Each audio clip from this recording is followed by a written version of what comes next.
ही ओका एक्सप्रेस गेली का आता आमची येतली लोकमान्य टिळक कुडाळ एक्सप्रेस स्पेशल गाडी आहे आमची एकदम स्पेशल.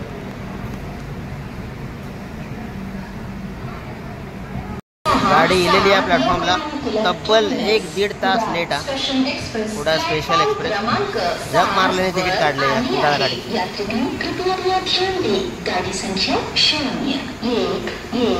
1 तास 1.5 तास लेट. आता पुढे पोचा किती तास लेट जातं तर काय माहिती. गाडीमध्ये प्रवेश केला आहे. उजू अप्पर बर्थवर आणि बघता वरसून माका मजा वाटतं. आता हाय करता हाय. आज वेळेस गाडी लेट झाली म्हणून या हिरवगार दिसता, नाही तर सकाळी 6 वाजता उतरून घालण्यात होते सिंधुदुर्गात. मंडळी मी आले आता कोकणात आणि कोकणात जस्ट या बघा संपूर्ण हिरवी कार चादर बहरलेली आहे आणि कोकणातला हा अतिविहंग असा दृश्य समोर. कोकणातला प्रवास म्हणजे एकदम निसर्गरम्य प्रवासच असतात आणि गणपतीच्या सीझनमध्ये तर पाऊस पडलेला असतो त्यामुळे भरपूर प्रमाणात सगळीकडे हिरवीगार चादरच असतात. बघा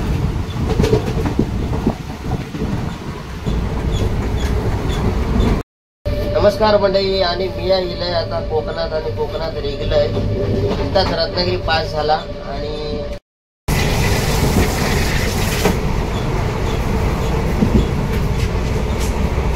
वेटिंगवरची तिकीट होती. RAC झाली आणि RAC जाऊन कन्फर्म झाली. एक पण लोअर बर्थ नाही गावाकडे आणि झाला असा की आई आमची मिडल बर्थवर बसायला शकता नाही प्रॉब्लेम आहे. आता तुला जरा त्याला बघणार आहे पण रिगल्या सीटवर गेल्यानंतर बाबा लोअर बर्थवर होते. त्याच्यात तुला बाबा असा प्रॉब्लेम आहे आणि एका मिनिटात त्यांनी सीट खाली करून वर गेले विचारे आणि आई व्यवस्थित रात्रभर आजचा कोकणचे अटॅचमेंट आजचा कोकणची माणसं असतं. कोकणातला प्रेम नानाचा मुद्दे होता आणि कोकणातून खेळ व्यवहार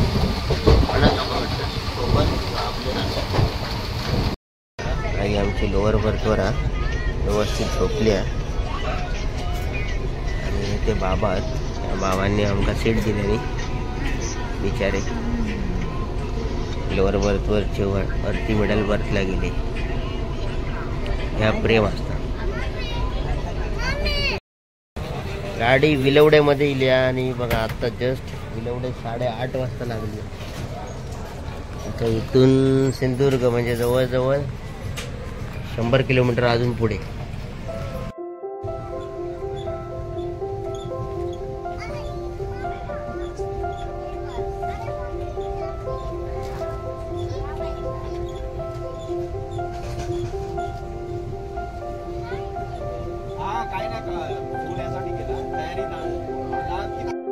नमस्कार मंडळी, तुम्हाला सांगितल्याप्रमाणे काल माझ्या 3 सीट्स होत्या. त्यातले तिन्ही सीट्स लोअर बर्थमध्ये एकही सीट नाही मिळाली आणि काका होते लोअर बर्थला. जेव्हा मी पनवेलला चढलो तेव्हा काका झोपले होते. खरं गाडी झोपले होते. फक्त त्यांना सांगितले की आई अपंग आहे आणि त्यांनी क्षणाचाही विचार न करता 2च मिनिटात वरच्या बर्थवर शिकत आहे. ही असते कोकणची ॲटिट्यूड. ही असते कोकणचं. नाव काय? नमस्कार, माझं नाव अजित रामचंद्र आंगणे. मी अंगणेवाडीचा. मला असं वाटलं की यांच्याकडे बघितल्यानंतर त्यांच्या आईच्या तब्येतीकडे बघितल्यानंतर असं वाटलं साहजिकच अशा म्हाताऱ्या लोकांना मदत केली पाहिजे. खरंच रडायला यायला लागलं त्यांच्याकडे बघितल्यानंतर. अशी अवस्था कोणाची होऊ नये पण देवाच्या कृपेने अशा या लोकांना मदत करायला मला फार आवडलं. काका खूप क्रिएटिव्ह आहेत आणि त्यांची कला त्यांनी आता मला मोबाईलमध्ये दाखवली. खूप छान मकर त्यांनी बनवले. खूप छान सजावट त्यांनी केली आहे. मी त्यांचा नंबर शेअर करीन माझ्या व्हिडिओमध्ये. मी नक्की. खरं तर ओजस्वी येऊकच तयार नव्हता कारण मुंबईचेच गणपती त्याला आवडतात आणि यावर्षी प्रथमच त्याला गावात नेतो. सिंधुदुर्गात प्रवेश. प्रवास खूप छान झालो. मस्त वाटलंच नाही की प्रवास केलं असं. मस्त झोपाने केलं. छान वाटलं. अतिशय सुंदर असा प्रवास झालो. सिंधुदुर्गात झालो प्रवेश. बाबा इलेत नेहोक. आणि हा बघा आमचा सिंधुदुर्ग स्टेशन किती मस्त. वर शेड नाही आणि काय नाही. शेड नाही आणि काय नाही. चिपी चिपी एअरपोर्ट कया.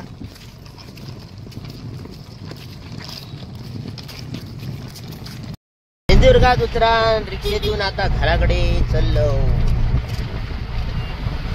बघा कोकण. कोकण बघा. कोकण हा बघा.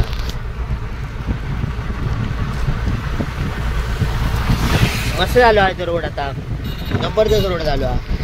या पावटे गेल्यावर मस्त वाटतं. म्हणजे काय माहिती रोड मस्त झालो. नाही तर ह्यो जो रोड होतो ना आता जो चलतो ना, बाप रे बाप. 100 खड्डे होते. 100. काय मस्त प्लेन केल्याने. कोणी केला नो हे रोड? कोणी केलाय? गव्हर्नमेंटने केल्या. राजकारणी कोण नाही ह्याच्यात. असते ना.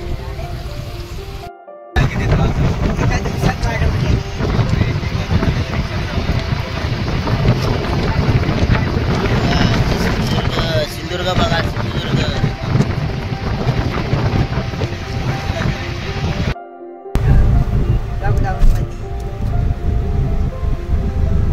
घेऊन जायचं तर बोलाव.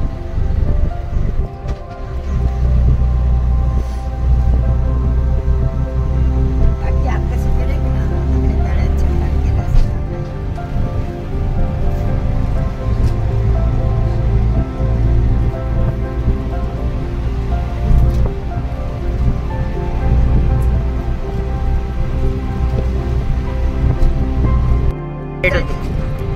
मी आता 5 वर्षांनी इलंय. मी 5 वर्षांनी इल्यानंतर काय होताला मग असाच होताला ना. म्हणा तुमका काही करतो.